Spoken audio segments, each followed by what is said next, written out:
আসসালামু আলাইকুম। আজকে গণিতের বেসিক একটা জিনিস নিয়ে হাজির হয়েছি।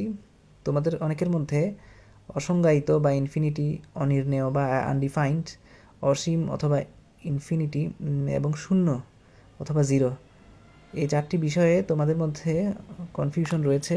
তো আমি চেষ্টা করব কনফিউশনটা দূর করার জন্য। দেখো, প্রথমে যেটা লিখেছি 5/0, অর্থাৎ 5/0।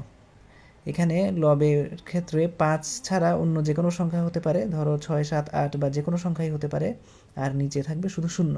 যদি এরকম কোনো মান পাওয়া যায় তবে সেক্ষেত্রে এটাকে আমরা অসংজ্ঞায়িত বা আনডিফাইন্ড হিসেবে ধরে নিই। এরপর হচ্ছে গিয়ে